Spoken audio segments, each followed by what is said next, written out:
Welcome to Nightlight. Step away from the mainstream and gather around as we enlighten the world and our realities and travel this cosmic journey we call life. Join us as we share with you and provide that beacon that can guide us all to a better way. Explore with us as we examine a metaphysical montage of spiritual insights, covering everything from the mundane to the magical, UFOs to unicorns, and everything in between. This is a time of awakening, of sharing and evolving, of spreading our wings and soaring on the cosmic breath of creation.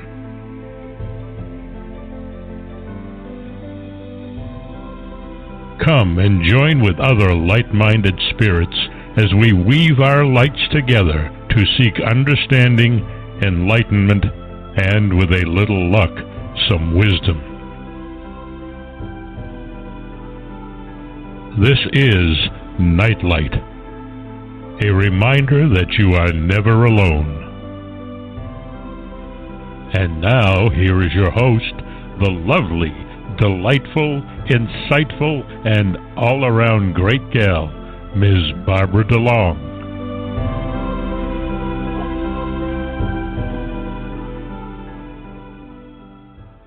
Hi, Michelle. Are you there? I am here. Okay. Well, welcome to the show, everybody. I just got done explaining to apparently no one that when we open the switchboard and Jeannie starts to screen people, if there's nobody there when she pops in to screen you, we hang up.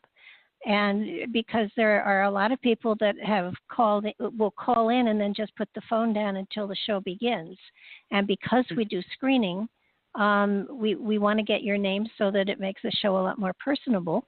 So hang on until you get screened, and then if you want to put the phone down and get a snack or whatever, that's just fine. But if you aren't there when Jeannie goes through to screen before the show, and she starts screening about 15 minutes before the show, make sure you get screened, because if you get screened, then you've given your name in and then you're on the list. And if you aren't, then you don't, and then you won't.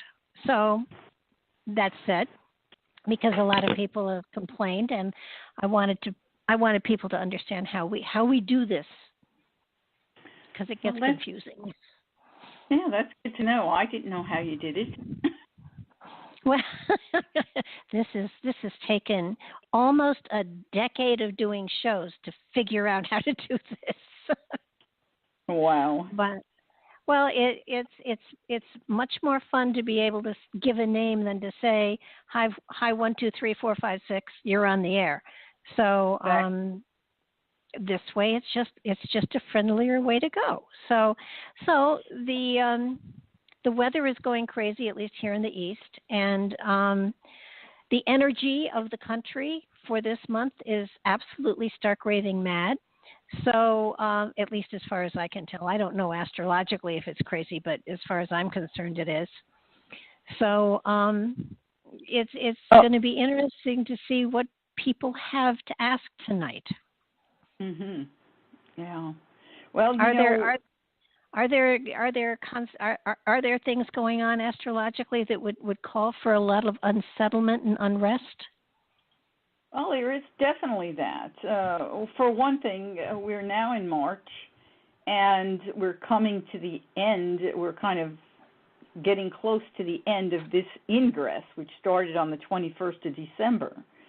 And we're coming to the apex of it. I believe March the 15th will be the apex, and it comes to an end on the 19th, and then we enter a whole new ingress chart. And this has been an ingress unlike any I've ever seen in the 30 years that I've been studying them.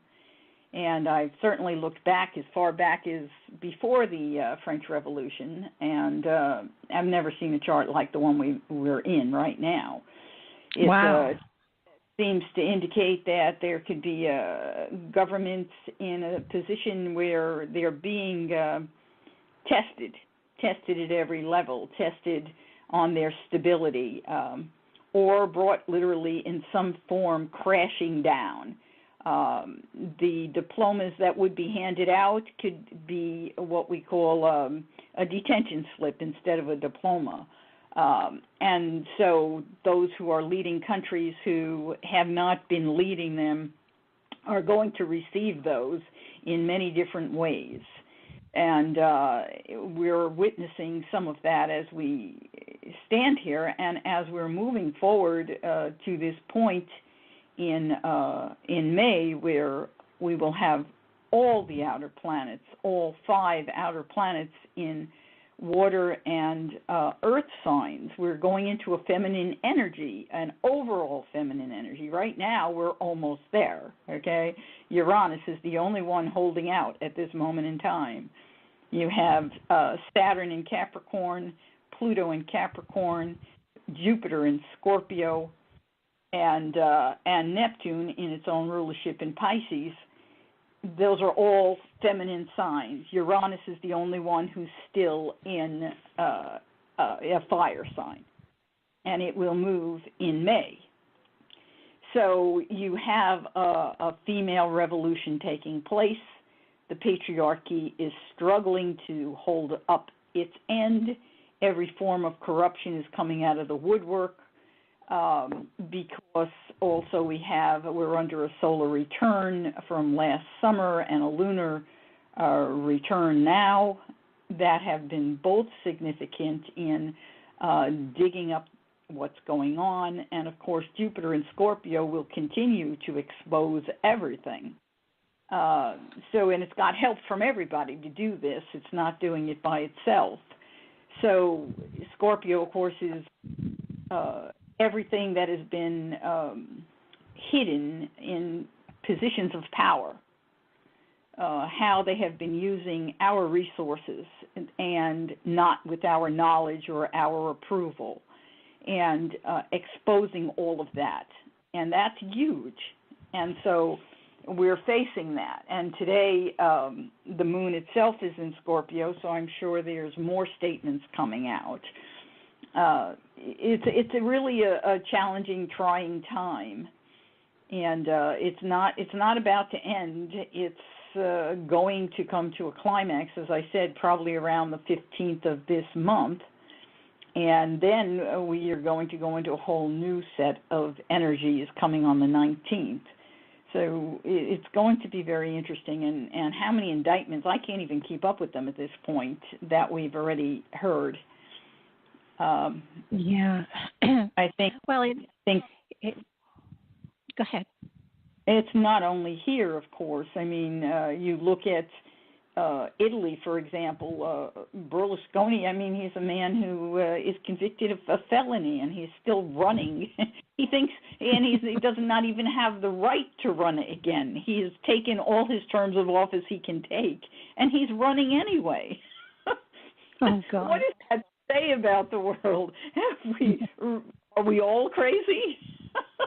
Yeah, well, it's amazing because when I did the predictions for this month, it was like, it's a roller coaster ride. Please just hang on. It will eventually get better, but it's not. It's the things that we see going on now are going to be years in being resolved. It's not going to be a month or two. It's years. So just and I keep telling everybody, don't prejudge. Wait for all the facts to be in, because all the facts are not in, and they won't be in for a long time. Well, we got a ton of people waiting here.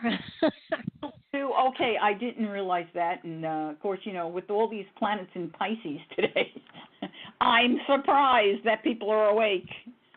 Oh, all right. Let me tell you something. We could do a 4-hour show, I think, but I'm not about to do that. So we've got Kimberly here. Hi, Kimberly. You're on the air. Hi. How are you? Doing well. How can we help? Well, my question is about career transition. Well, wait a minute. She's going to need your birthday and your birthplace and the time of birth. Yeah. So Kimberly, my birthday is November 5th, 1970. I was born in Talladega, Alabama, and my time of birth is 7:05 p.m. 7:05 p.m. in Alabama, Alabama, did you say? Yes, Talladega. Yes, Talladega, Alabama, yes. I spelled that right. We'll see in a minute. My computer will tell me. It will say, "You have lost your mind, my dear." We don't have that. Can you spell that for me? Because I'm not seeing anything that looks like Alabama. It's Talladega. Oh, it's with a T. Misunderstanding you entirely. That's my problem. Okay, Talladega. That's a town I've heard of. The one that I heard you say is something I hadn't heard of. So let's go down here. Give me just a second to grab it. Oh, do. Well, I hope things. So you're looking at an experience here coming up with a change in career, huh? Mm-hmm. Talladega. Where the heck are you? Mm-hmm. This is just, sorry, you guys are going to have to put up with me going a little bit slower today because that sometimes happens for me. But finally found it. We're good to go. Let me get a chart and see what's going on with you. Are you still living in the same place, by the way? Are you still in Alabama? No, I've moved now. Oh, you've moved. Okay. Well, it's probably okay that you moved, especially if you moved west. Moving west would be good for you. Let's see what's going on for change. Right now, I mean, you were born with Pisces at the midheaven. I have Pisces at the midheaven. We're people who tend to do things behind the scenes rather than out front. That's why I do radio. Jupiter should have helped you earlier on. Back in November, you should have gotten some kind of option from Jupiter. And I don't believe it's going back to 3 degrees. Let's see if it activates somebody else. It will. It will activate your part of fortune when it hits the very end of that mark at 28 degrees. So 25, we're looking at this coming fall will be good for an opportunity. Let me just go forward and give you a date here. So Jupiter's going to go back, but here we go. It's going to be the end of October when it will activate. So we're looking at around October the 26th until about the beginning of November. It should be a doorway for you. And actually, you probably even get a better doorway just a little bit sooner than that. You have a possibility that would really be good around the 18th of October. So I would be shooting for that time frame because at that point in time, you've got Jupiter on top of your progressed Jupiter, and that's huge. As a matter of fact, right now, Jupiter is at 23 degrees, but I don't know if it's going to make it all the way to that point that you need. But I would not say don't. I'd say go out there and put your resumes in, look around, keep your eyes open, because what's happening with Jupiter is as it's going forward right now, it's going to turn around and do what we call a retrograde. And it's going to retrograde right at that 23 degree mark, so it's like it's trying to give you the option now, but not quite there. So you might want to throw some things in, but don't have any great expectations until around the 18th and after, possibly a few days before. It could be the 15th of October.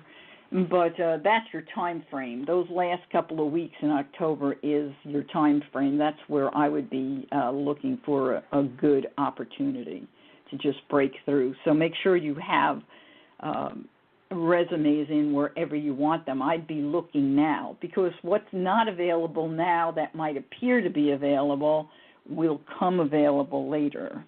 Does that make sense to you? Yes. Okay, that's what I would do. So hopefully that will be helpful, and do let us know in the fall how it goes for you, because I always love feedback. Been doing this for nearly 30 years, and feedback feedback is what helps me tweak everything I do.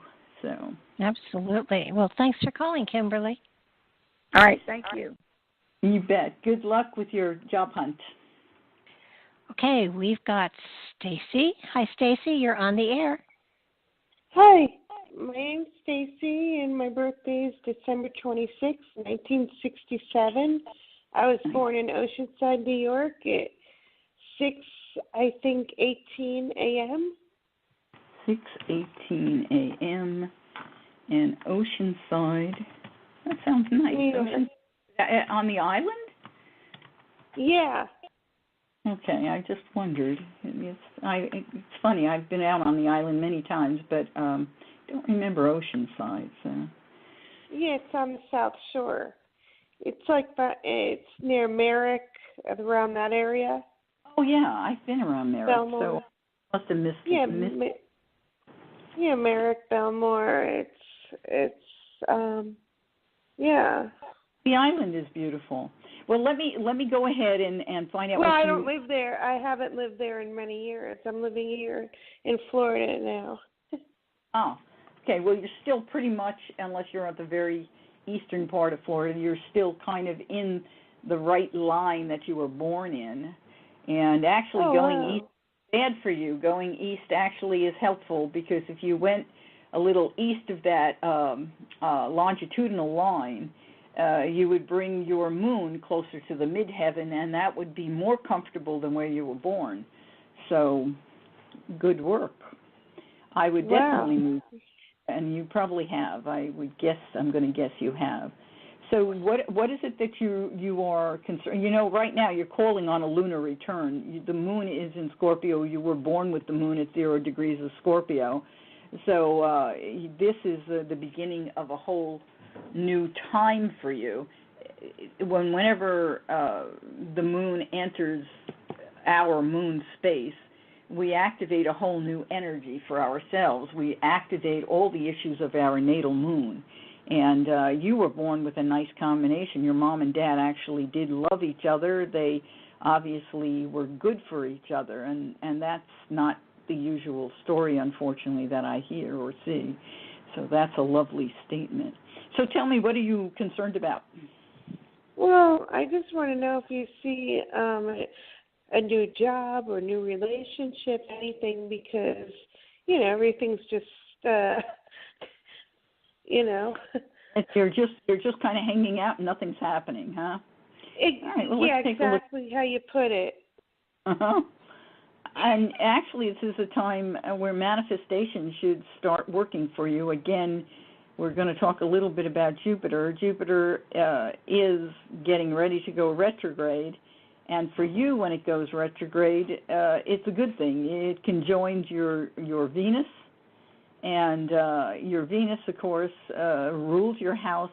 In your case, it does rule your 5th house, which is falling in love. And so there could be an option at the moment or during that time when it goes retrograde, and that's coming right up. I'm just going to move it forward right to the day and see how this looks so we can kind of give you a little more picture. This is right around the corner. You're looking at the 9th day of March is when it goes retrograde, so it really starts stationing on the 8th, which is just a couple of days from now. You are in the zone, and as it goes retrograde, it is facing your Venus. So that little doorway of March 9th through, let's see how far we can get that, draw it on down. It gives you quite a bit because it's not moving rapidly as it's in this zone. It goes all the way till April the 1st, so that's quite a period of time.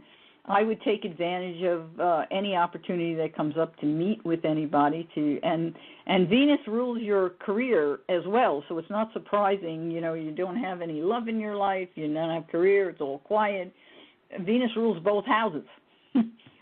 But Jupiter's activation could open doorways for you, so if you're looking for a change in career, this could open the door. But remember, when it's retrograde, we can find something, we could discover something, we could have an opportunity for something, but we usually don't take advantage of it till it goes direct and goes back over it, which for you won't be till this coming fall, okay?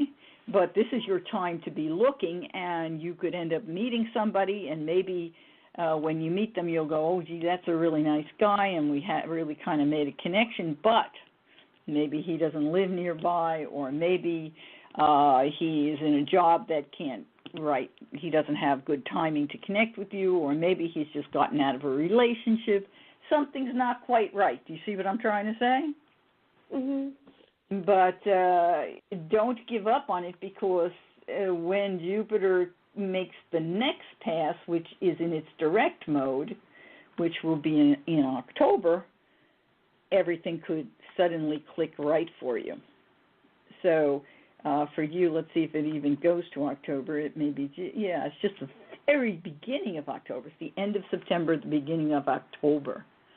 I mean, it's pretty right on the 1st of October. So I would be looking, September 20th, even September 19th, until that period, the beginning of October. You should have a job, a career as well, because both of them, Venus rules both of them. You could have, for some people, when it rains, it pours, and it's the same thing. When there are gifts, there are lots of them. So. I know. I can't afford to start a job in October. I need one quicker. Well, yeah, I can't make any guarantees that you'll find one quicker, although I will tell you, go out and look now, because as it's getting ready to station, it's possible that you will find something, and maybe it won't be your dream job, but it will be something, and then maybe in October you will switch over to something that is a whole lot better, or get the promotion to what you want. So I would take what you can get right now, because the doorway is there. The question is, it probably won't be exactly what you're looking for, but I would take. I know, but you see a stepping stone coming in, though. Exactly. You're in the zone where there is a stepping stone, so I would take advantage of that. And so if someone says, yeah, well, we'd like to hire you for this, but this is all we have, those are the exact words I would like to hear you hear. Take it, because come this fall, they will have what you want. Oh, that's great. Yeah, something just ended after a few weeks, just ended. Oh. It's weird. Three of us started and 3 of us ended at the same time. Isn't that crazy? Yeah. This is a difficult time. So, but understanding that this could be, the doorway to where you want to go is the key, because you could be offered something and you go, geez, that's not what I want. Why would I take it? And then pass on it when you should take it, because it is where you want to go. It just doesn't look like it right now. Oh, yeah. I'm willing to, like, in other words, I usually do office, but I did retail over the winter. Mm-hmm. And I happen to like it. Yeah. Retail can be a lot of fun. It's just. I really liked it. Unfortunately, season's over, so they're not hiring for it. But I love it. Yeah, and also it's not usually a big payer. It doesn't pay you a lot of money unless you get moved into management positions. So. No, but it played pretty decent, more than I thought it would, more than the supermarket it did. It was more, it did. That's great. Well, I'd say go for, you have Venus in Scorpio. It's kind of an odd place for Venus, and you might get a job as like a person who works like a detective in the retail store, in a retail store. You might get a job like that. You might get a job behind the scenes that helps with handling credit processing or handling accounting in some fashion, probably not actually like a CPA kind of thing, but actually something that is behind the scenes handling the paperwork could be, or being someone who looks at surveillance or works in some way with people who are like detectives. You'd be very good at that. Oh, wow. Thank you. I love that. Yeah, because there's some office jobs that are also in that field, and like human resource department in like some major department stores also they have. Exactly. That would work too. In other words, expand the way that you're looking at retail because you've got a lot of possibilities there. That Venus likes that. And you're good communicating with people. You're a very good communicator. So that's makes it very positive. Oh, yeah. Nope. Okay, well, thanks for calling, Stacy, and good luck, and keep us posted. Let us know how it goes. All right, I still want to listen. Okie doke, you're fine. Just sit right there. Okay, we've got Wendy on the line here. Hi, Wendy. Hi, thank you very much for accepting my call. Our pleasure. When's your birthday? When are you born, Wendy? July the 6th, 1951, 8:45 at night in Oakland, California. Okay, 8:45 at night p.m. in Oakland. I know where Oakland is. I've been to Oakland. I've been to Emeryville. Most people don't know where it is. All right, let's take a look. So what is your concern at this point? Okay. Well, obviously, I'm 66 and a half, and I've been blessed to be a direct hire at a large medical insurance call center. The name of the company starts with a C. And I've been there 8 months today, and there's been an ADA situation with my hearing aids, and they're putting me through a retraining class. It's nearing the end of the class, and I sent a message to my boss asking if I could switch over to Felicia's team because I'm missing important information due to my hearing aids, and meanwhile I can address the situation. And he said, okay. And then I saw him in the hallway before leaving work, and verbally we talked. I said, okay, well, thank you, Clayton. I'll move my stuff over on Monday morning. Well, so I do exactly what we agreed on, and then I get an email to come and see him. He said he looked very confused, and he said that it was his mistake. He was distracted.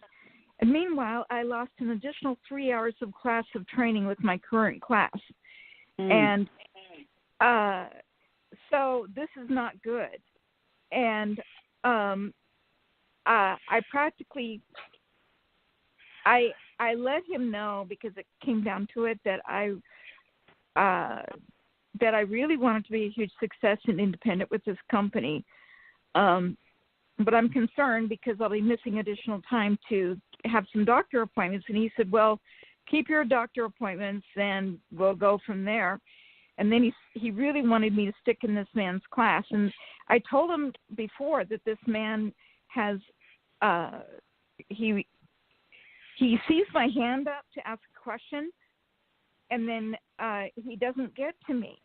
And so the next thing that happened was I go back embarrassed into that first training class, and then when the class went out for a break, that trainer turned to me, and he was very angry, and he said, well, now you've missed 3 hours training. And I looked at him, and I said, I would appreciate it if you would speak to my supervisor to get the full story of what happened. And he wouldn't let up, and I looked at him, and I said in a nice tone, I'm not playing games. My work ethic is very strong. And so anyway, where we stand right now is I'm miserable. And I actually, after my trainer got mad at me, I did not get mad back at the trainer, but I responded politely and professionally to things he was saying. And so I felt he was rude to me, so I went to my supervisor and I told him that I didn't appreciate my trainer's tone of voice and that he was angry with me, rough with me, and I said that I'm miserable. And my boss just kind of said, well, get through the training, go to your doctor appointments, and we'll go from there. So you definitely don't want to get on the bad side of your trainer. So well, you know, yeah, it sounds like, you know, you're going through some tests. That's what you're telling me. You're being tested. How much can I handle, and will I speak up? Give yourself a lot of credit. Okay, here's what I would recommend. Continue to walk the walk that you're walking. Say what you need to say it as politely as you can say it. Put it in writing, follow it up, take it to your supervisor. Do all of those things. Make sure that you cover yourself, especially if you can in writing. Don't do it just with word of mouth. Write it down. This is your time. You're being challenged. Take advantage and realize it's part of the learning lesson you are going through, because you're getting ready to take another step. We are tested to see, will we stand up for who we are, will we be heard, and will we follow through? You're doing those things you've told us. Don't stop doing them. Continue doing them. But I also would say write it down, record it, okay? Yes. Know this, that you're going to get through it. You also have activity going on here that has to do with Jupiter. It has to do with Saturn. Saturn is people in positions of authority who will either have your back or will challenge you. And right now, you have a supervisor who has your back. Jupiter is not going to make the full contact, and what's going to happen when it goes retrograde coming up here in just a few days is it's going to step away and move in a position where it takes you to a space where you may feel like you're out on an island and you're not getting where you want to go. But it will turn around, it will come back, and you won't be on that island anymore, and you will get where you do want to go. So you're also in a major point of transition, which is a critical point. Your progressed moon is at 29 degrees, which is a critical point in Capricorn, and it's in the first house, so it's testing you personally. Do you have the skills to be a person in a higher or stronger leadership position? The skills to take on more management? That's the question it's asking you, and it's pushing you. And as soon as I've got 15 years previous experience in a similar industry, but I would never want to be in management. You might not want to be in management, but it's saying it might not be actually a management position, but it's more control is the statement, okay? And it's also a test of people in positions of authority, and that's what you're doing. You're being tested by that. But it's all going to be gone in a month's time. It will be gone. Your progressed moon will go into the next sign, and you'll have a lot of relief. So all you have to do is just hang in there, follow through, and keep doing what you're doing. You're going to come through this. And I know. And my boss actually said, he checked the Skype messages that were discussed on Friday, and he actually said that it was his mistake. He agreed with me, and so I wasn't going to let the trainer run over me like a hit and run, and he should not have had an angry tone with me. And well, I don't agree with you at all, and I'm proud of you for standing up for yourself. But continue to do that. He said things like, "You ask questions that are out of focus, 15 minutes old," and I said, "I've discussed with you several times that I hold my hand up to ask you a question and you don't address me." And I said, "Also, the young man in front of me brings your attention to this." And he said, "Well, he shouldn't do that." And I said, "Well, it was his personal choice." So he tried to tear apart everything I said, and I responded intelligently. Are you the main woman in this class, or are there a lot of women in this class? Yeah, it's mostly women, and then about 3 men. 20 women, 3 men. I would just keep going and don't let him get to you, because the test is that he will get to you. But I don't think it's going to happen. Based on what I see, I think you're going to come through this and you'll be fine. So the emotional discharge is about 4 weeks long from where we stand right now. Okay, so this is March the 5th. You're saying April the 5th, I'll feel much happier? You will start to release all of this. Thank God. And do you see me keeping my job for at least 2 years? You know, I don't have anything on here to indicate you're going to be losing your job anywhere. I don't see anything that's indicating that. Okay. I will look and make sure that I'm not missing something. Thank you. I appreciate it. Yeah, I'm not seeing anything in here to say that, you don't have Uranus going through any house that's going to separate you. Uranus has been on top of your sun, which has shook things up or shaken things up, or however you say it, and it will continue for a little while, and then it'll be gone, because Uranus is that's your progressed Uranus, so it's going to be there for a little bit, another 2 years, but you've been dealing with that. You were born with Uranus close to the sun, so that's not like new news to you. What is actually happening here? No. Uranus in the sky is not having any influence that's going to hurt you in any way. Actually, it is going to trine. It's going to trine your Venus, and when it trines your Venus, it could open some kind of doorway in terms of relationships that could be helpful. If you do anything in marketing or anything at a legal level, you don't know what your legal level might be. You could decide this month that you want to press some charges through human services. And if you do, you would probably come out on the good side of it with this combination. So it's nothing to be concerned about. Okay, so you see me keeping this job a good 2. You don't see anything interfering with me losing my job? I don't think that's interfering with your job. You should continue in this job. I have nothing to stop you. And I was fast on my feet because my boss was saying, are you willing to work with him and finish the training? He asked me twice. And I said, I'm not going to tell you no. If you're asking me, I have to. Yeah.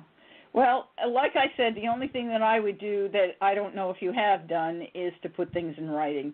Because when you put them in writing, if your boss misses a cue, it's on paper somewhere. It sounds like he's a very honest man, and that is really a plus in this day and age. So he has been pretty good to me. And thank God, it's rare for a boss to say, I made a mistake. That's right. It is. And this is a Skype message. And this is a Skype message. And so the plan right now, I said, well, I'm concerned about, the class has only got 1 more week. That's it. And I said, well, how can I passed this test. I missed 3 hours today. And as we talked, I have 3 doctor appointments this week to try to fix my hearing aid issue. And he said, well, go take care of your hearing aids, and then we'll take care of the rest later. So I practically begged him to go to the other team. But so do you think he's just going to train me when I'm released on his team, or will he relent and let me go to another training class? I can't tell that from what I'm looking at here.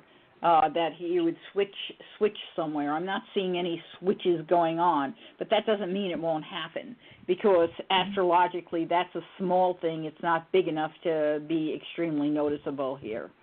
But from what I understand you're being told is he's going to do whatever it takes for you to fulfill this. So don't be so worried about it. Move forward and depend on him to be who he says he is, because he's already proven he is. And you're right. He step forward with and keep good notes as to what this other man does, and move forward with it. You're going to be fine. Oh, thank God! I've been counting the minutes to speak with you, and and if I take these 3 doctor appointments, that's going to be losing another 12 hours over 3 days. Well, don't worry about that. Don't worry about that. You're going to be able to make up whatever training that you miss. So you're going to be fine. Yeah. You're going to be fine. Yeah, I can see where you have stress in here, but don't worry about it. That's the key. You know, when we have stress, we have to look to what is grounding and what is stabilizing in our world and pay attention to that. And then we work through this stressful time frame. We all have times where there are going to be stressful challenges, but you're meeting them properly. And you always get awards for that. The planets give you awards when they challenge you and you stand up for yourself. You're doing the right thing. I'm going to tell you something real quick. $1,700 on a new mattress. It was my last dime. And it was a clearance mattress from a major company. And they delivered, and it was filthy dirty. And the handles were tearing off. So I called the store. I took pictures. And he said, okay, I'll give you another one in a week. And that one was the same situation. Yeah, so, I would have got my money back. I wouldn't have taken a second thing, anything from anybody who has that little integrity. No. And so I kept pushing, and I called another store, and it turns out that it was a corporate store. And he said, well, sounds like terrible customer service. And anyway, they actually delivered a brand new one, value about $4,000 to me on Sunday because I kept pushing, pleading my case. And I'm proud of that. The only thing is, you should be. The only thing is, there was $100 that I paid on that first clearance mattress for a warranty, which is of no value at all. So I'm pushing to get that as well. So I hope they give me my $100 because this one has a 10-year warranty. I'm very grateful to what I've received, but I want my $100 from that first mattress that was filthy, dirty, and defective. Go for it. Keep it up. Wendy, Wendy, thanks for calling. We really have to move on. Yeah. Okay. Well, God bless you. I think you gave me good news. And I'm a Cancerian, as you know, so that means I love harmony. I just hope that there's not any repercussion from the trainer and that I have a peaceful coexistence and safe harbor for at least 2 years. Do you see that? We do too, Wendy.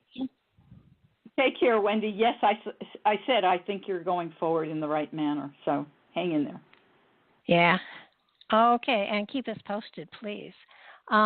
Okay, we've got, I hate to push you along this fast, but there's so many people here. I want to get as many in as we can. We've got Jane here. Oh, no, this is Carrie. I'm sorry. Hi, Carrie. You're on the air. Thank you. Doing how well. What's your date of birth, Carrie? Hi. It's August 12th, 1989. August 12th, 1989. And your time of 2:30 a.m. 2:30 a.m. or p.m.? I didn't catch it. A.m. A.m. in the morning. Yes. And location? Long Island, New York. Long Island City, New York. All righty. New York is in here. I hear the accent, Michelle. I'm from New York, too. I was born in the big 5 boroughs. All righty. Wow, you're going through a solar return. God bless. It's not always easy to have that. Saturn is 7th house, so there could be difficult or challenging times, a test in terms of one-on-one relationships with men or with your father or with people in positions of authority, and that's causing some challenges in your life. What is your need that we need to focus on? Let's see. Okay, so right now I don't have a boyfriend, and I'm not looking for one until probably sometime in 2019. But he has to be of a professional status. Yeah, that's a smart woman. I would not recommend you look for a boyfriend under this particular aspect. I have told people over my entire career, if Saturn is in your 7th house, please do not get married while it's there. Please, I don't care how much I can beg. Okay, because it's just going to put you in a depressing situation, under all kinds of responsibilities that it does not bring happiness to relationships. Okay, so keep going. What else? Okay, so what I was going to say, so currently I'm going back to school in September to do public speaking and writing for 1 year. Okay. And what else? In Korea. Right now I have a job. It gets the bills paid, but this is not what I want to do. And probably the second half of the year, I'll be getting resumes out to different companies. And you're looking to see how is it going to go for you? Are you going to be able to have a doorway opening up for you to get something you want? Yes, ma'am. That's exactly. Okay. Well, Neptune is right now on your midheaven, and Neptune rules your house here. Interesting. What did you say you were going for? Public speaking? That's fascinating. Public speaking, yeah, and just in journalism, yes. Someone with Pisces at the midheaven isn't usually a public speaker, so that's quite interesting. Not that you couldn't be a radio announcer. You could be a public speaker on radio or a podcaster or public speaking in that kind of fashion where you're heard but not necessarily seen. If you're doing public of an audience, I'd say that's not really who you are, and I wouldn't drive you in that direction. No. Yeah, Jupiter's going, like I said, it'll go retrograde on the 9th, and as it does, Pluto, my God, you have Pluto at 13 degrees. You were born with a 12 of Scorpio in the 5th house. That's the house of creativity. It's the house where we invest in ourselves, our house of investments. And you have it at 13 degrees now in the progressed chart, and so it's making a trine, direct trine to your midheaven. And it's now within a degree of your midheaven. And as you progress in life, every year it's going to get a little bit closer, a little bit closer. It's a long journey as it gets closer and closer to exact.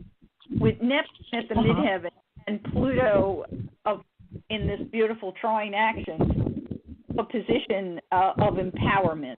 And when Jupiter goes in retrograde, it is going to start applying again, but it will not get all the way back to that 13-degree mark. So for you to opportunity, it's not going to be this year. The greatest opportunity is going to come the year after next, not 2019, but 2020. In 2020, you will have some fabulous opportunity that's going to open for you. Nice. All right. Sounds excellent. I can go forward a little bit and tell you, let me see if I can pinpoint it for you just a little bit more. Jupiter earlier, so hang on just a smidgen. And we're looking at probably the end of January 2020. Okay. So that I would be serious about really want to do at some time.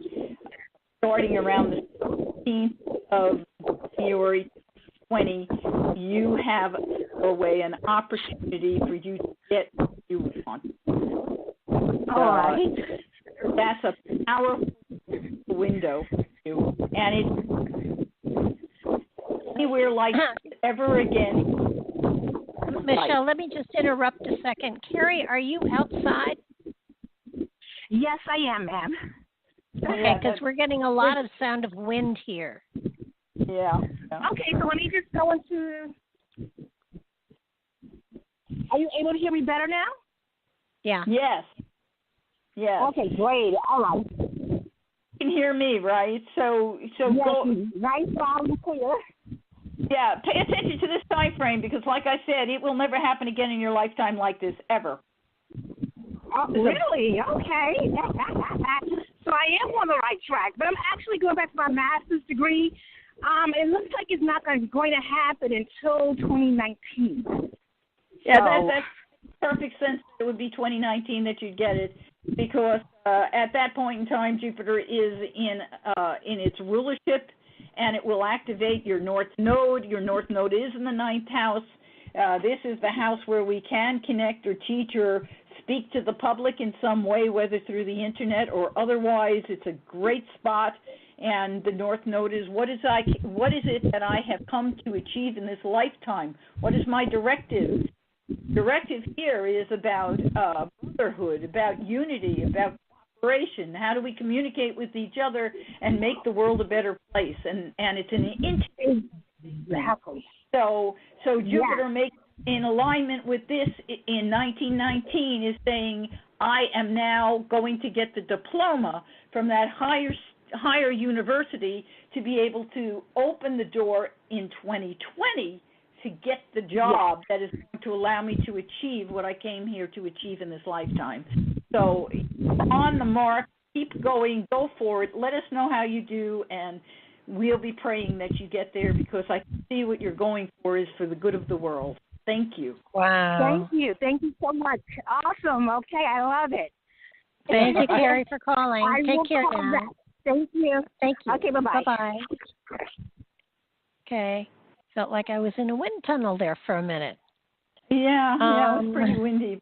God bless. What a lovely lady. And isn't it amazing the people we meet?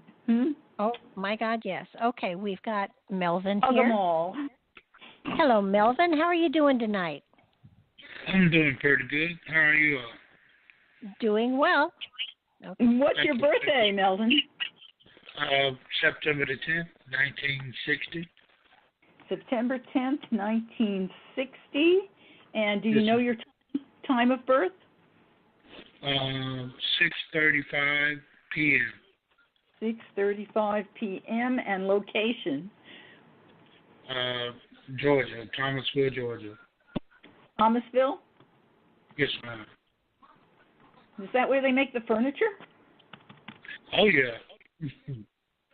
Now, is that in Thomas County or Fulton County? Which county is it? Thomas? No, Thomas County, yes, ma'am. That's what I figured. Okay. Let's forward. How exciting! Yeah, I know they make some amazing furniture in the Southeast. Yes, they do. Yeah. Awesome. Okay, now what are you looking at, my friend? It looks like you're taking action today because you've got Mars right at the midheaven. Says I need to get out there and connect. Okay, yeah. It's a relationship tonight. I'm interested in a woman, and she came over last night to my apartment, and we sat and talked briefly, and I gave her a gift. And I just want to know, like, what did she think when she left my house? And what the hell, do you see any good connection with her and I? Astrology doesn't actually answer that kind of question, okay? That's the kind of question we answer psychically, and and Barbara can answer that. As for your seventh house, I can speak to it and see if there's activation on it, which is the house of marriage, and you're sounding like you're looking for a partnership that will go the distance, and you have certainly got some wonderful planets in the seventh house, so you should be able to manifest that. But let's see if we've got activation that allows you to bring this into fruition. That I can talk to. But I can't talk to a specific individual without knowing their chart, okay? So in the meantime, if Barbara can pull her card, she might be able to give you a quick answer. I can give you a real quick answer. It's too early to tell, Melvin. Give it some time. Okay.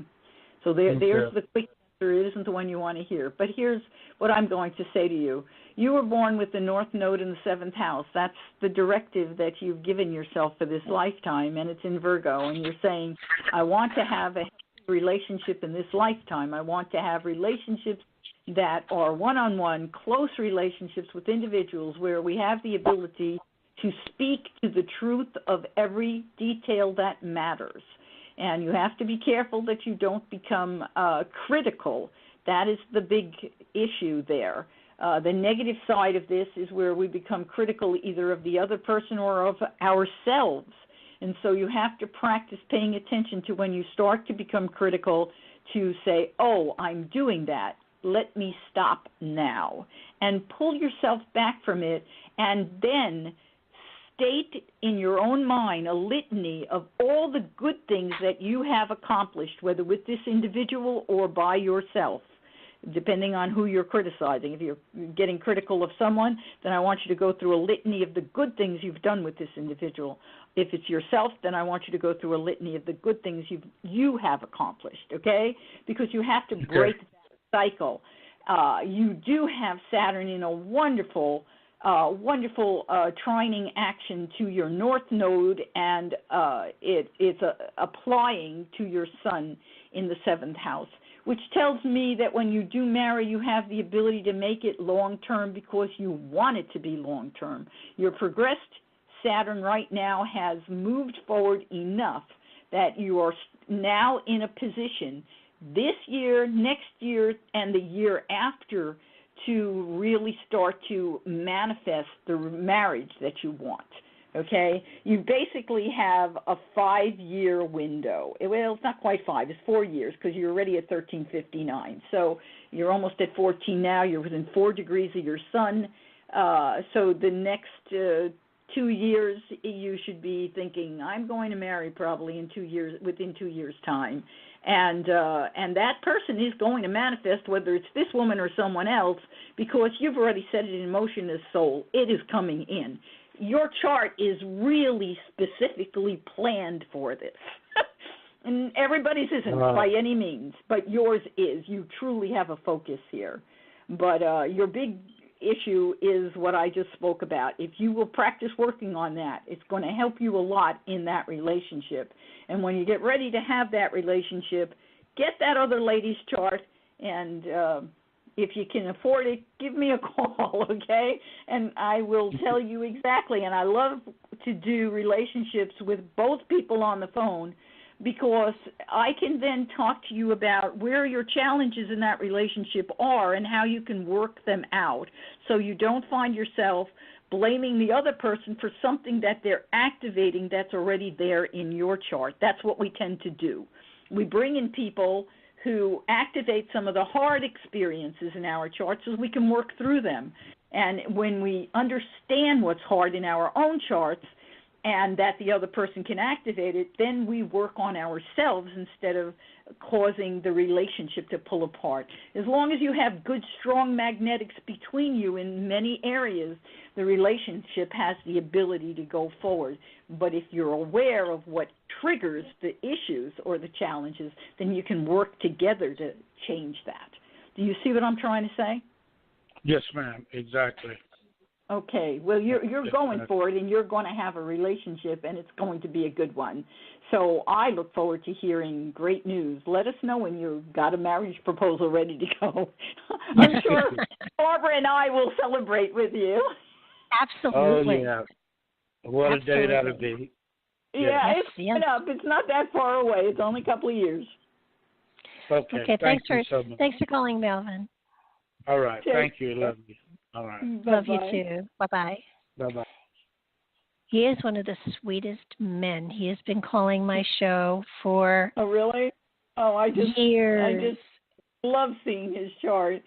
You know, it's so rare that we get to look at a chart where the soul has said, no, I'm doing this in this lifetime.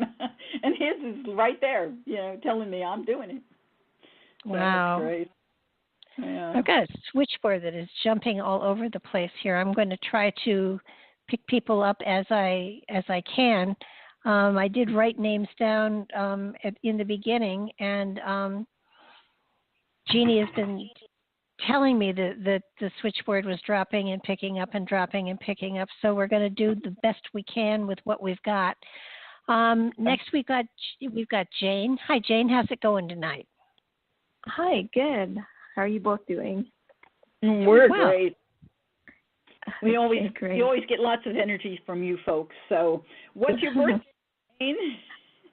It's June 1870 at 5:32 a.m.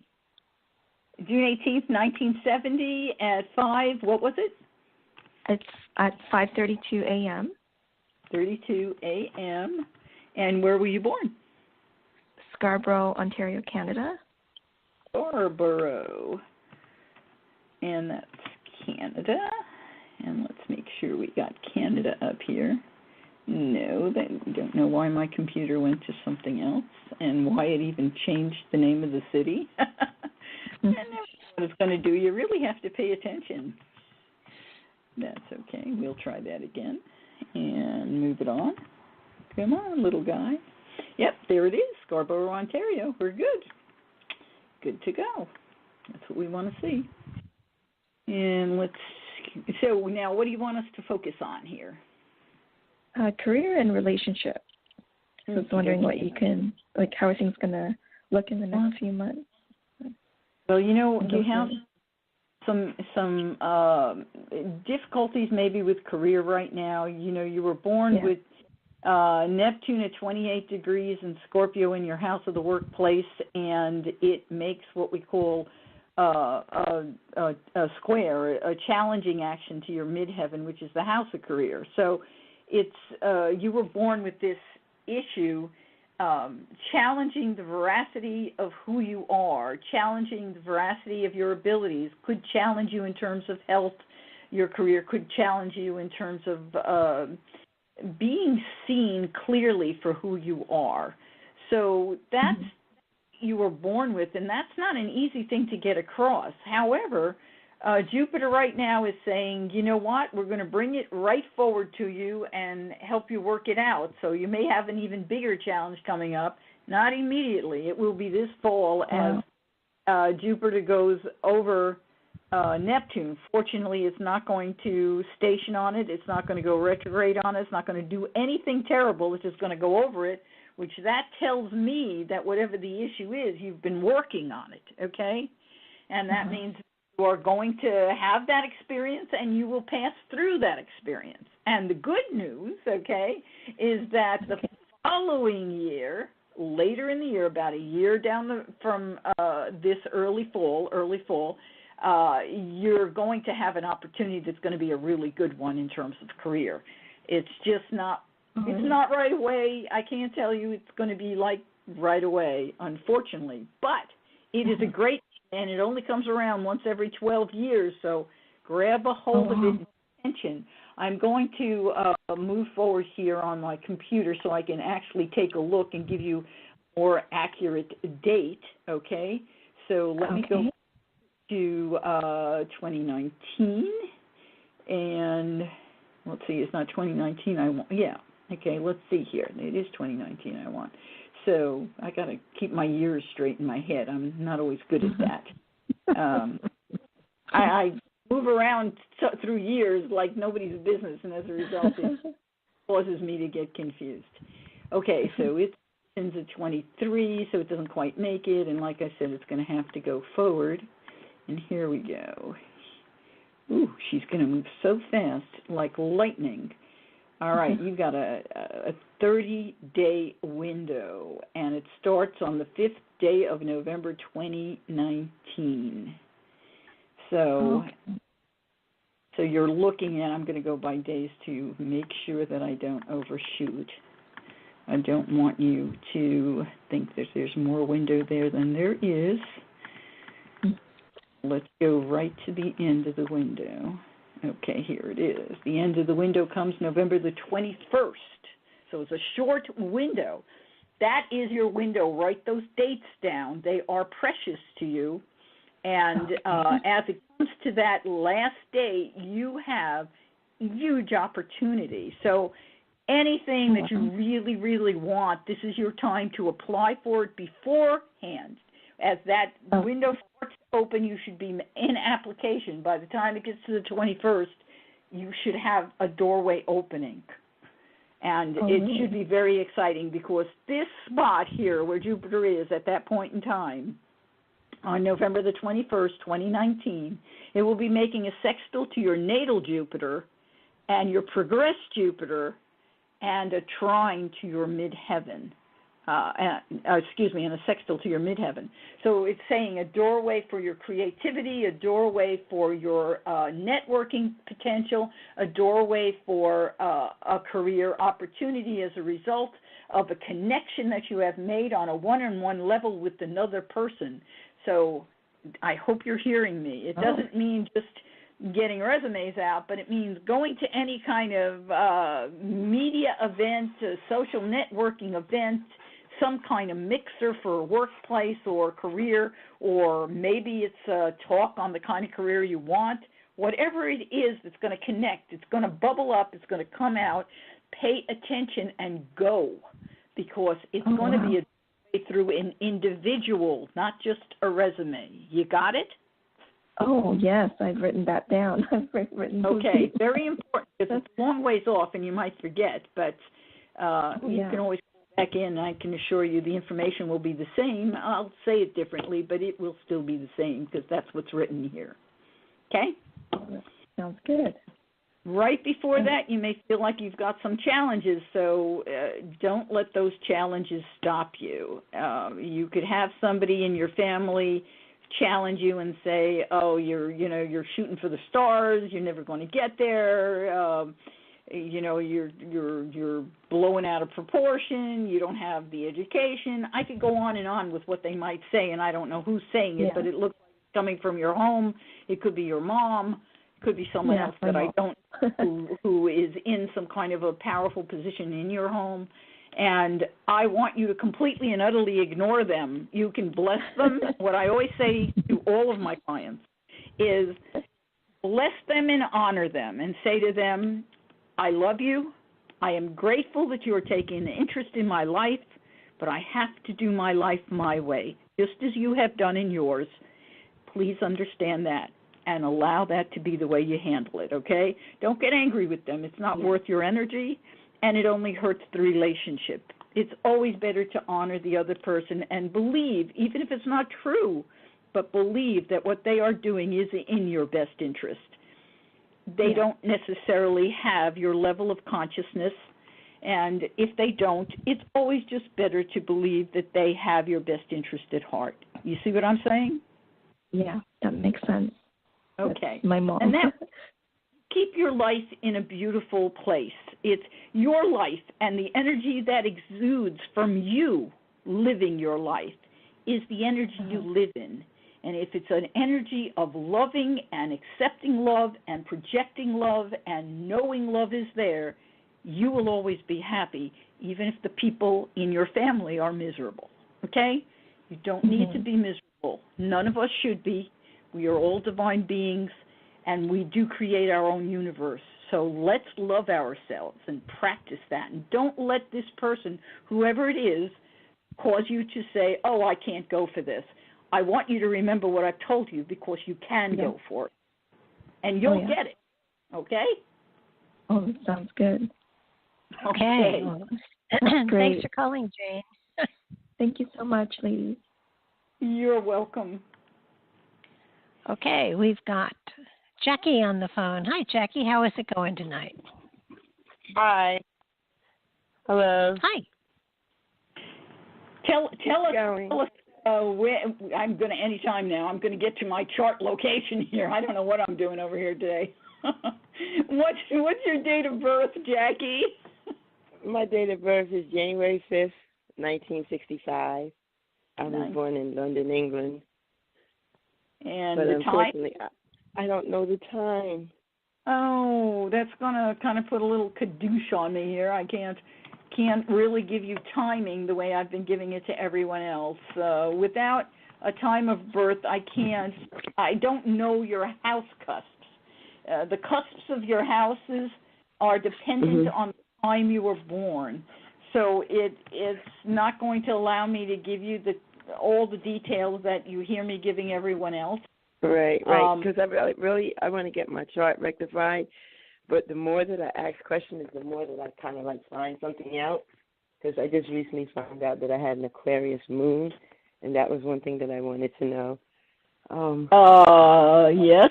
The problem with it We don't know exactly what degree. The moon moves very, very rapidly during the day. But based on putting you in at noon, okay, which is what we do when we know nothing. I mean, you've given me to work with. Some people will tell me, I know Mom said I was born early in the morning or it was dark and she was miserable or whatever. Then I can kind of get an idea and I'll throw some kind of number in there that's more accurate.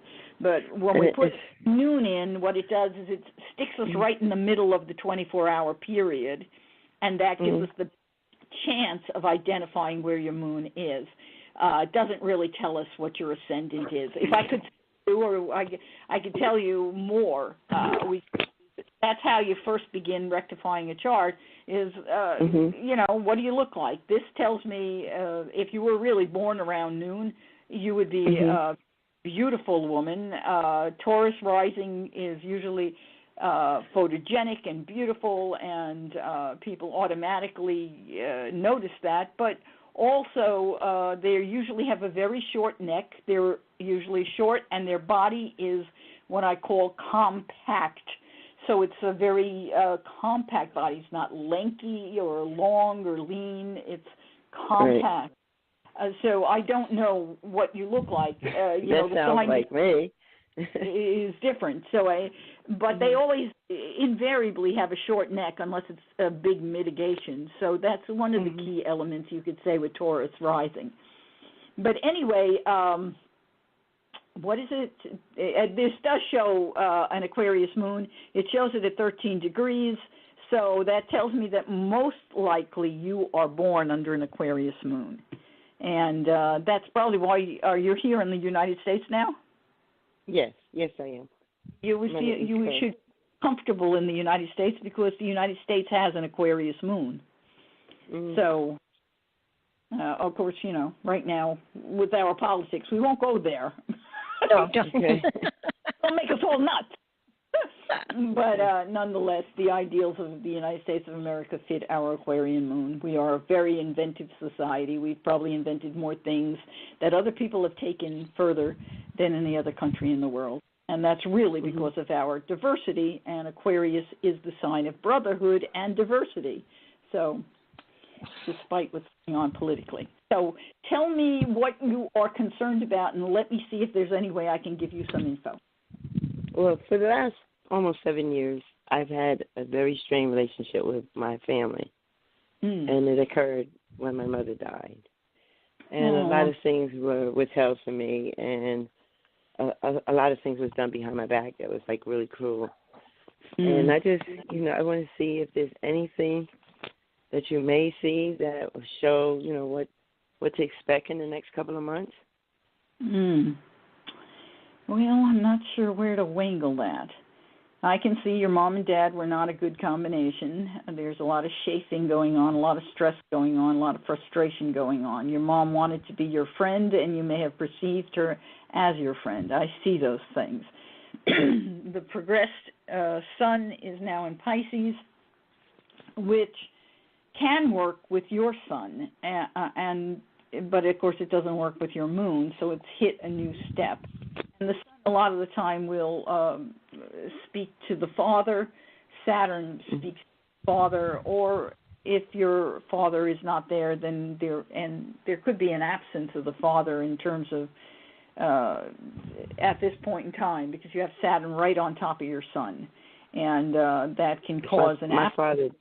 My father died about maybe 20 something years ago.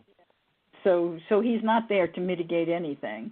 He's not there to help at all, and that's noticeable here.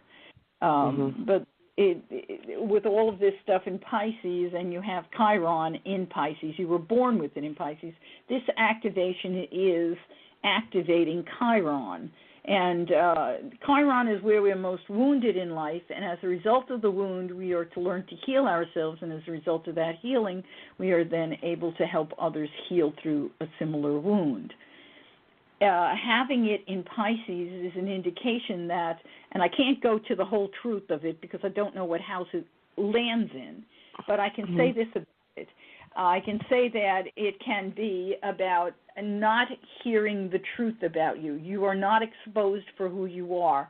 It can be karmic events carry over, and as a result of that, you're not even aware of them, but others are responding to the karma from the past. It can be that you're simply in a zone where you're just not seen clearly, and as a result of not being seen clearly, you can be injured. You can be injured by lies that others make of you or say about you, and they are not telling the truth because they haven't looked into the truth. And right now, the fact that the sun has progressed in Pisces, Saturn is in Pisces, Mercury is in Pisces, all progressed on top of your Chiron, is indicative that this may be the period of time where all of this is coming forward. How long will it be before it all releases? I hate to tell you this because it's not a short number, but the time frame is 6 and 8 is 14. Is 6 and 8 14? Did I do that right? Yeah. So it's 6 years. It can be as long as 6 years. 5, 5.5, something like that. I don't have the end numbers. Did I here. actually go through it, or from now?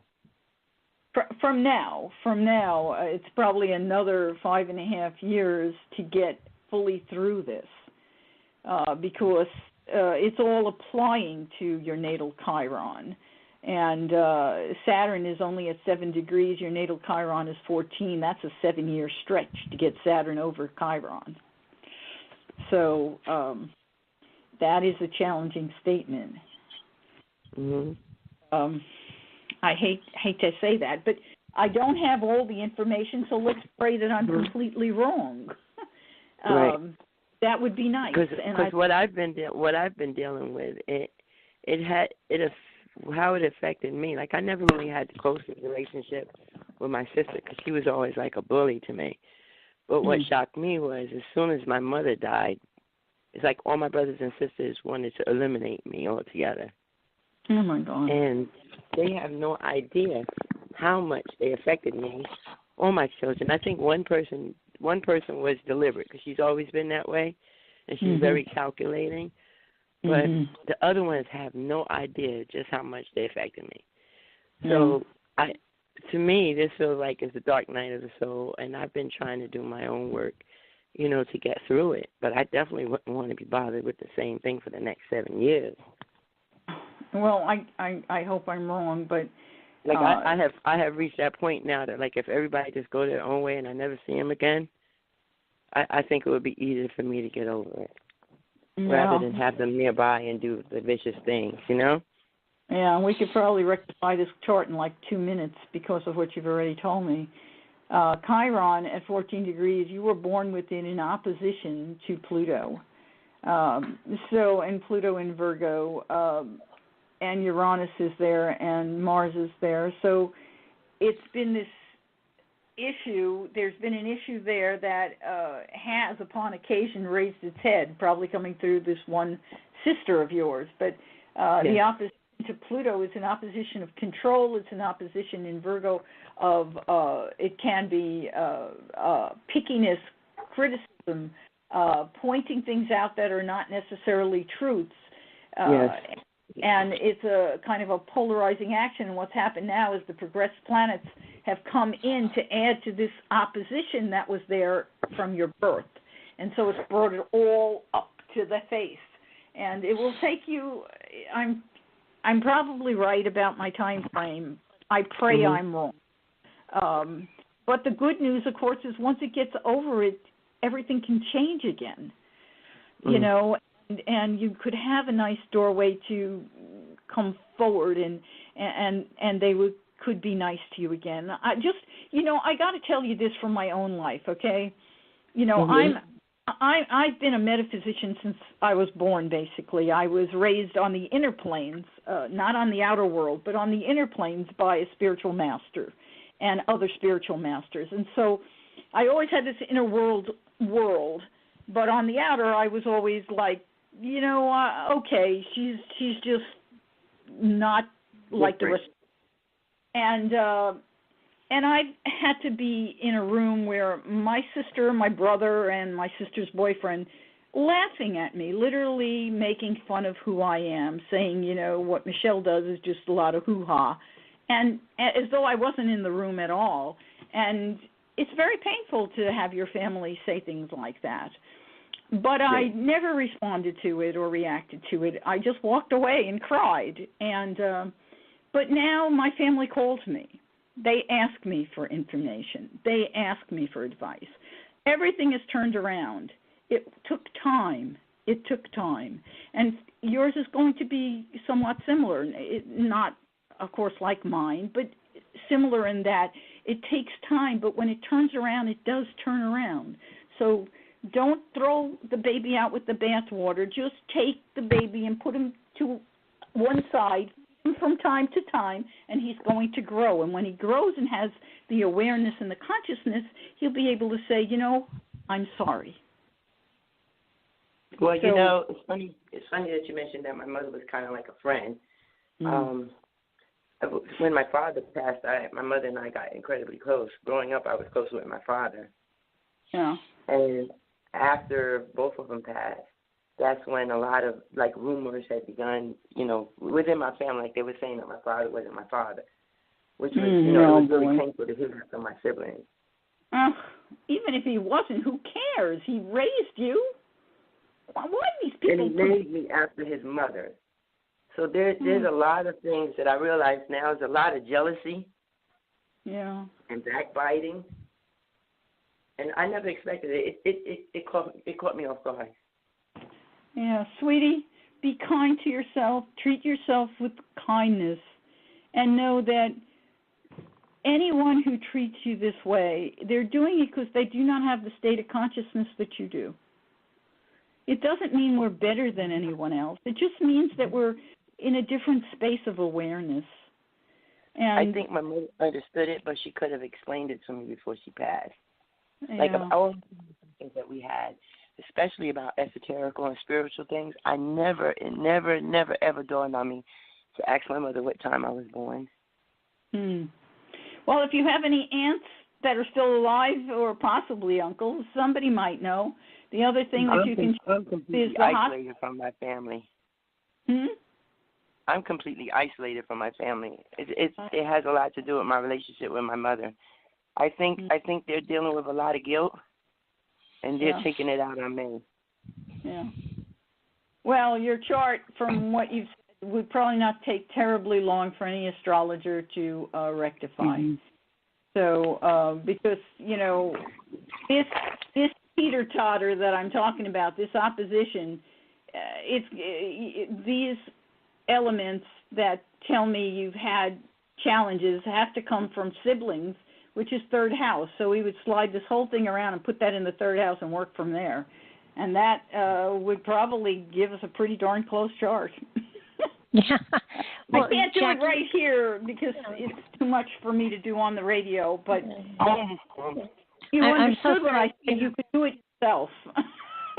If you understood what I said, do it yourself. Take your sixth house and move your sixth house to your third house. And I could do that if I'm not so dyslexic. I have to figure it out in my head. But Michele, we got to move on. All right. Okay. I wish to help everyone. Please take care of yourself and be kind to yourself, and don't let your family get you down. Know that we're your family too. Thank you. Thank you. Good night now. And Michele, if any of these people, and there are a ton of them, want to personally get in touch with you, how would they do that? Well, they can call me or email me. My email is astrologyandmore@gmail.com, and you write the whole thing out. It's the word astrology, astrologandmore @gmail.com. That's my email address, and I answer that all day long. And or you can try phoning me, which is area code 541-86. No, it's not 863 anymore. 541-900-1084. 541-900-1084. Or you can go on Facebook and put in Michele Avanti Astrologer, and I will come up there too. So I do have clients who talk to me on Facebook Messenger. So, but make sure you put only one L in Michele, because otherwise you get confused with someone that I am not. Okay. We've got Debbie on the line here. Hi, Debbie. How are you doing? Hi. I'm so glad. I didn't think I was going to get on. You made it. Well, miracles happen, don't they? Oh, I'm so happy. Yeah. Thank you. Tell us what your date of birth is. 2/12/1963 and about 12:45 p.m. 12. So you're February 12th, 1963, 5:40 p.m. No, 12:45. 12:45 p.m. And where were you born? Lucedale, Mississippi. Lucedale. I don't know how to spell that. Give that to me. Lucedale. Okay, Lucedale. That's a new one for me. I don't get It's too many little. new. It's like Mayberry, RFD, but I don't live there anymore. Well, we looked it up right away. My computer loved it, found it with no problem, so that's good. Yeah. So let's see here. And Debbie, what are you concerned about? What is your interest? I am stressed. With work and everything, my main concern right now is my energy. I just have a lag of energy. I don't know if it's stress related. That's it. It's just like the lady a couple of calls ahead of me was in neutral. It's kind of feels like my life's not moving. I'm helping a lot of people, and I know self-care is important and all that, but not a bad job, not enough money. Good money, but not. The atmosphere is a little toxic. I've transformed it to some degree, but it's just a lot. Okay, let's just take a quick look. What you've said. I'm just looking to see if you've got any kind of burnout going on. That's my first thing when you say you don't have a lot of energy. And what I do see, I don't see burnout, so that's good. Wow. That's good. But you have Saturn on top of Venus right now. They're right on. Right there. Okay, you've had them flying for a little while now, so it didn't this didn't happen today. This has been going on for a few weeks. Yes. Yes. And now it is right smack dab on top. But the good news is tomorrow it's going to start moving off. So good. That's going to help. Saturn suppresses things, and it can make you feel cold and make you feel kind of depressed and make you feel kind of miserable inside, and you don't even want anybody to touch you sometimes when you have Saturn on top of Venus. It's like, no, you can't do anything. Back away. And it makes it terrible if you're in a relationship, because the other partner doesn't always know what the heck's going on with you. They just think maybe it's them. And you don't ever want them to think it's them when it's Saturn on top of Venus, because it's not them. Okay. And that depression or that feeling of like I got too many responsibilities, too much to do, and I'm just not happy with who I am right now. It's just like there's no happiness. I'm drained out. It's not so much as drained out is what I would say.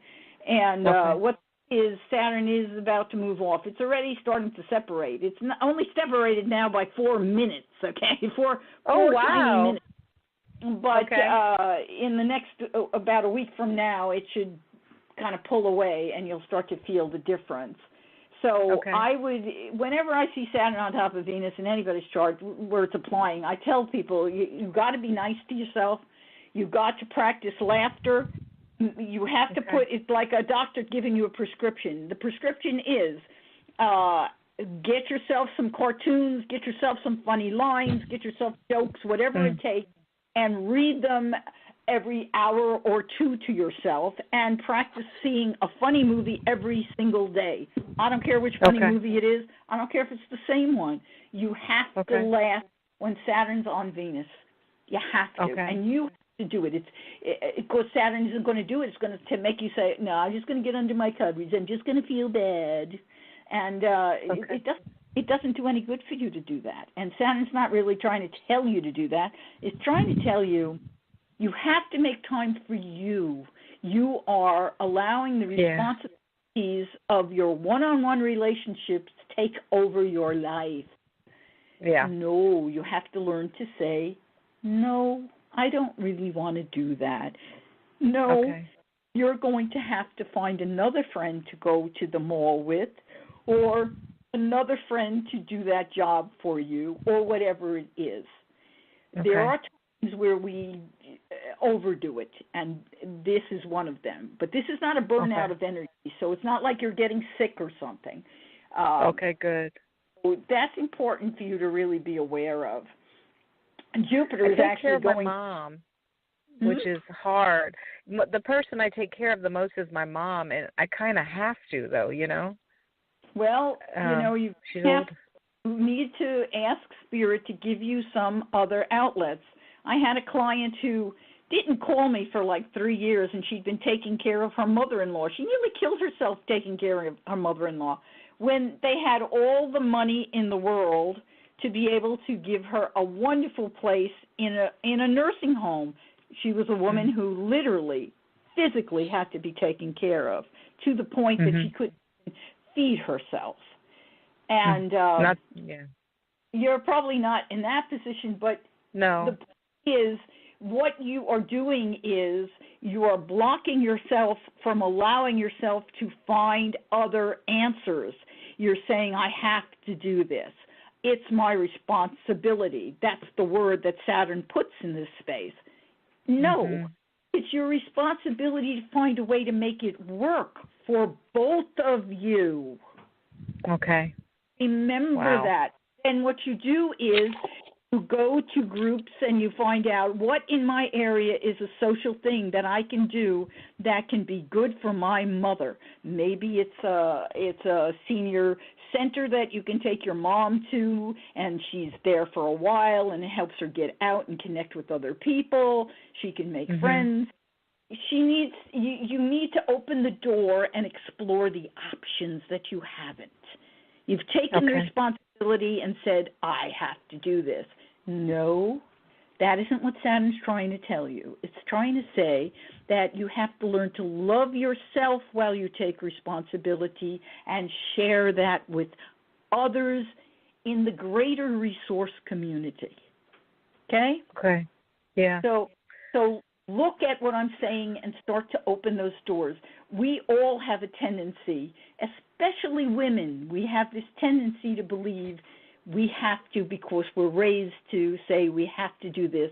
You have to cook, you have to clean, you have to be there. You know, we have to also be there for ourselves. That is very rarely in our, okay? But we have to do that. This client of mine that I mentioned before, he managed to do all these things. They finally released the responsibility and did take her to a wonderful, a nursing home that you only dream of being able to be in. It's on the ocean. It's gorgeous. It has everything you could want. And then she came down with cancer. She got cancer after that. Oh. Yeah, but she's the mom or the client? No, the woman, my client. No. Gone through so much that she had literally depleted who she was. Oh, okay, no. She's come through the cancer. She's with flying colors. She's going to be fine. But what a harrowing experience. Please don't do that to yourselves. Anyone who's listening, please hear what I'm saying. Well, you said something that Jupiter's getting ready to do something in my chart. Like, that's good luck, right? Jupiter is in your 6th house. It's in Scorpio. It has already activated your midheaven. And as it goes retrograde, it's going to activate and reactivate itself, which is a trine to Jupiter. Jupiter rules your house of career. Activation of natal Jupiter can bring a doorway for opportunity in career. In addition to that, as Jupiter goes into the next sign, which is its own sign of Sagittarius, it will activate your progressed Jupiter, and there's your huge doorway, because when Jupiter is in rulership in your house of the workplace, there's a doorway there that is enormous, and that's this coming fall. When is it? This coming fall. I need that so much. We've talked about it a little, but it's a little further down the road than what I talked about with everyone else, because it's actually, as it enters the next sign, let's go take a look.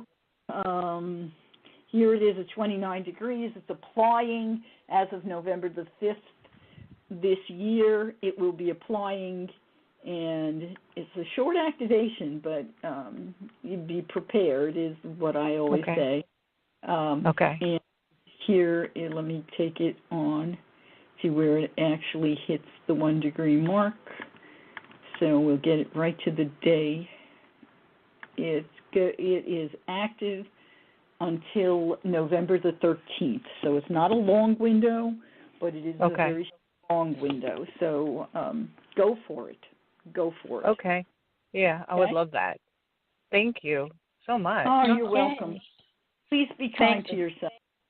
Yeah, thanks for calling, Debbie. Thanks.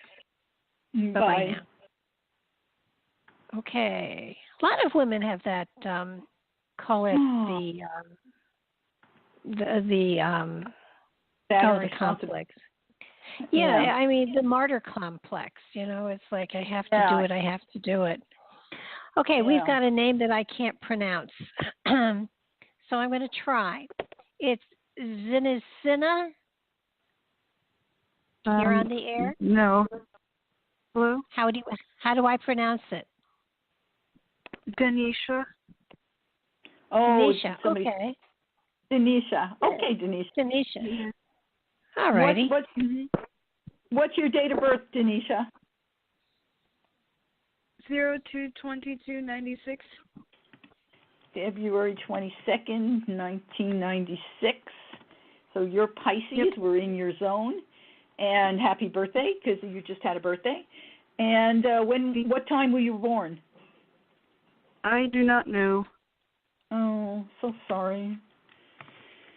Okay, and where were you born? California, San Diego. San Diego. Okay. You should be able to get records of your birth in California. Yeah.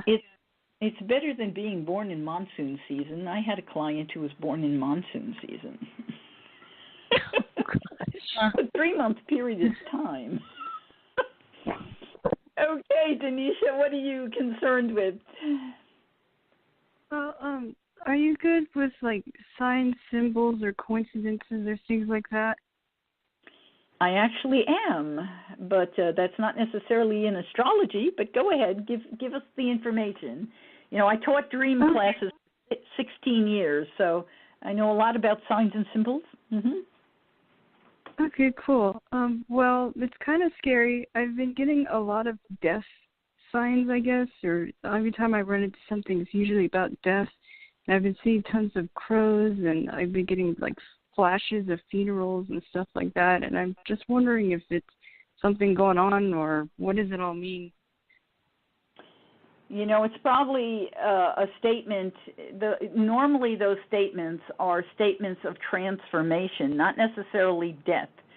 Even in astrology, I've had people say, well, when am I going to die? And I have to laugh when they ask me that question, because even the chart cannot tell us when you're going to die. It can tell us points of transformation, moments in time where things change your life forever.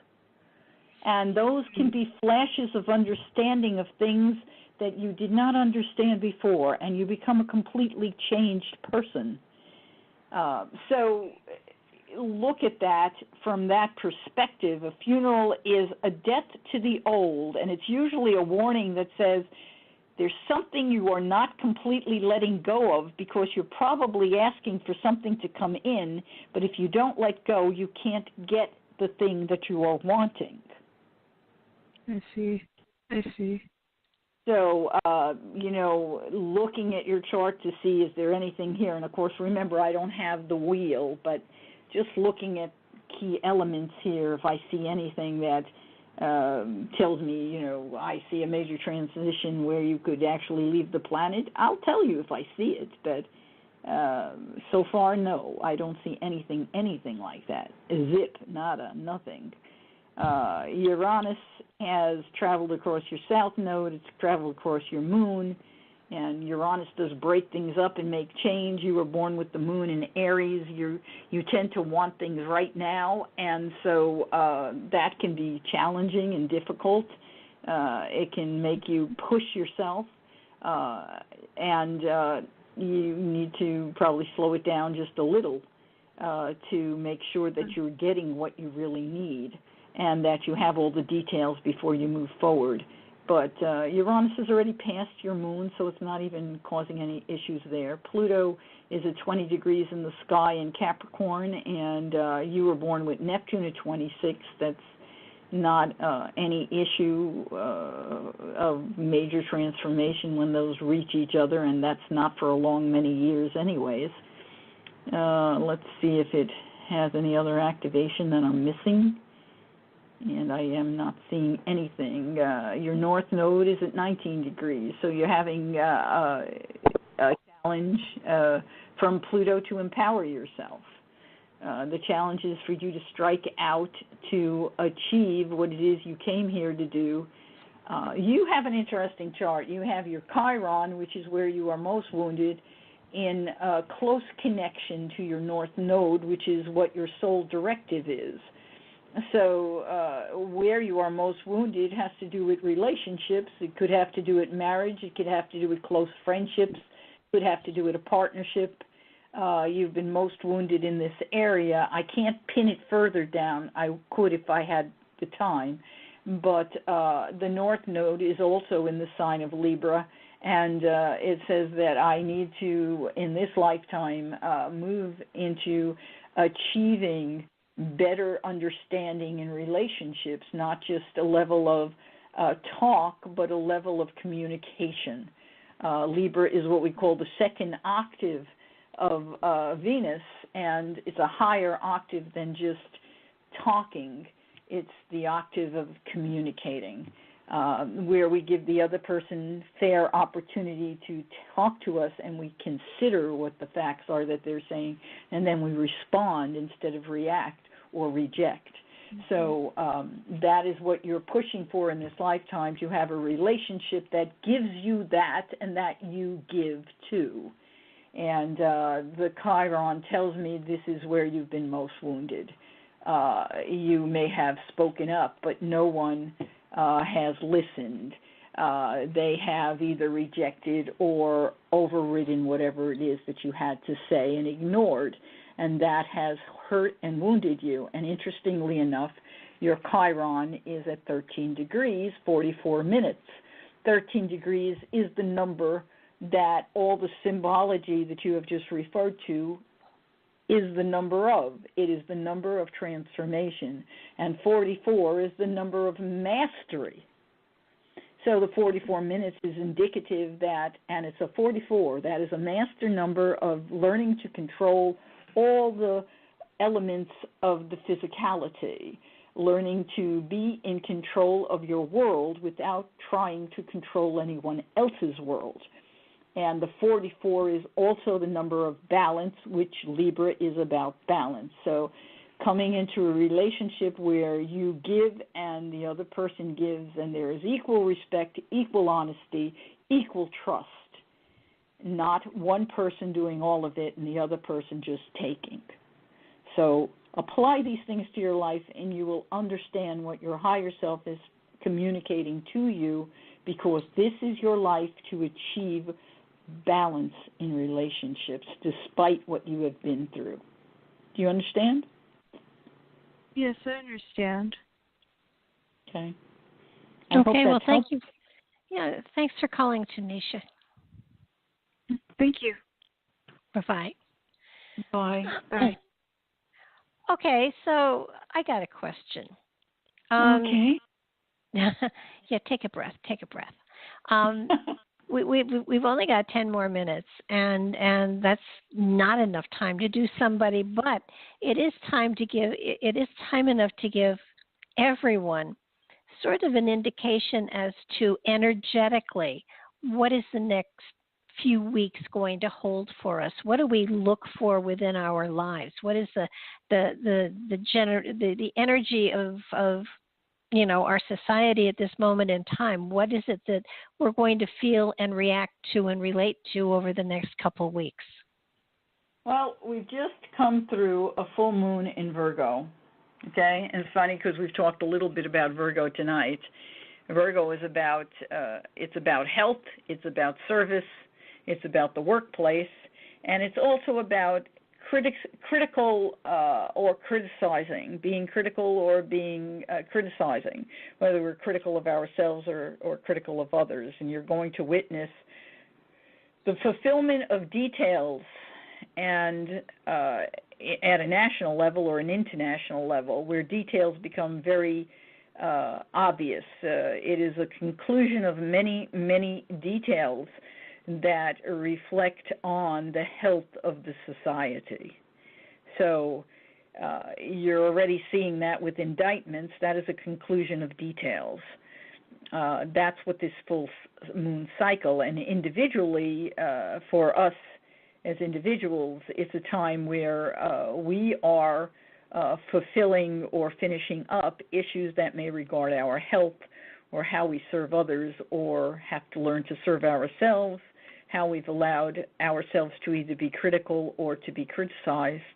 How do we love ourselves enough to recognize all the details of what we have already fulfilled? So that's what this period in time is about. That's the key element, which is the full moon's energy.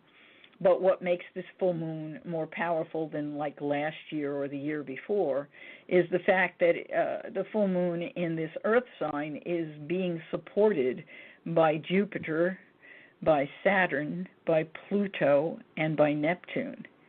We didn't have that a year ago. And that indicates that all the issues of the feminine energy, and Virgo is a feminine sign, as is Scorpio, and all the water and earth signs are all feminine signs. It is indicative that those issues have also been critical of women. The details that regard women need to be reviewed and fulfilled for a change. So you can look to that as well. These are powerful statements, and Jupiter says we'll expand our ability to see what has been hidden from us because it is in Scorpio, how our resources have been perhaps used, and of course our taxes are used in ways that many of us don't understand or know, and how our shared resources with banks are being used. That is also part of it, and how our shared resources, this will also include issues of credit card fraud or the stealing of our information. All of that is shared resources, and Jupiter is going to expose much of that information. At the same time, of course, Saturn is in Capricorn, which says, and Saturn in Capricorn is in rulership, as is Neptune at this time. In Pisces is in rulership. But Saturn in Capricorn says, I will support you by making the law just. I will support you by the institutions of justice, of the rule of law. And Neptune in Pisces says we will be creative in the way we handle this. We will not stay in the dream state, although we will bring the dream state forward, because oftentimes we dream of what the future can be, and we can manifest those dreams if we choose them. So allowing the dreams to become the reality is our choice. Unfortunately, most people in the past felt dreams were just too far away and they could not be manifest. I think it's interesting if you look at the kind of movies that have come out this past year and that were presented, for example, at the Oscars last night. The issues of Neptune and Pisces are fully there, as are Saturn in Capricorn, as are Jupiter in Scorpio. all of them are presented. The winners of these pictures have been a lot of power, of revelation, of detail, and of feminine energy and the unification or the balance that is necessary to bring truth or justice or the rule of law forward. You know, we think of the rule of law, but in this country it was born out of a group of men who were all men. Rich men with plantations were the only ones who at that time could even expect the law to be in their favor. Women had no say. Children had no say. Every other culture outside of the white guy had no say. So that's so true. Where are we now? And of course, the issue of diversity is big on the table. And absolutely. And this nation, you know, it just feels like it's such an exciting time, but there's such upheaval. It's disorienting at the same time. It is. You have to be careful not to fall into the space of despair, because when we see the upheaval, it's like watching an earthquake, and you can fall into despair with that. But you have to remember that even in the darkest night of soul, we will come through, and there will be rainbows, there will be light, and the world will be replenished. It will be renewed. So we have to remember that. And the more we, as human form on this planet, divine beings in an organic human form, which allows us to be part of the manifestation force of the planet itself, the more we focus on the vision of what we are creating, the faster we will create it.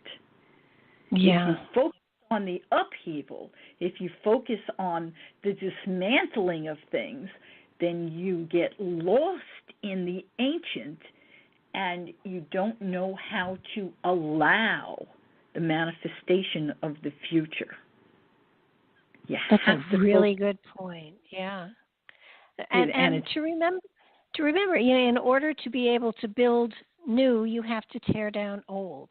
I mean, it's not the end of the world, it's the beginning of a new world in many ways. You know, if you think about it, okay, I mean, years ago, I remember I lived in Minnesota a long time ago in Minneapolis, and they had been building this really, really expensive, really, really big highway overpass. And they started to get it built up. They had the girders up, and then they realized they put it in the wrong place. Oh, no. A multi-million-dollar project, and they put it in the wrong place. They had to tear the whole thing down and admit to their mistake and then rebuild. Oh. We need to be really honest with ourselves about what we have built. Have we built on the vision of our hearts, or have we allowed a distraction to build something without integrity, without loyalty, without the commitment that is voiced, or the rule of law we've agreed to? If those have allowed, they must be torn down to the ground, just like that bridge and the girders, even though it costs millions, and we have to put it in the right place.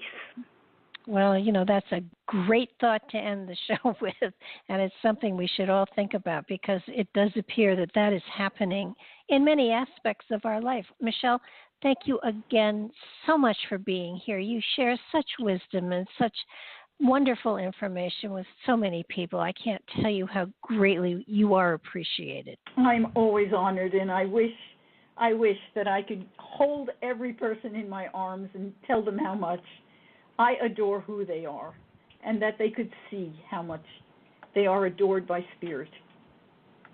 Yeah, well, we do our best. So thank you again. Wonderful. Good night to everyone. Good night, Michele. Good night, everybody.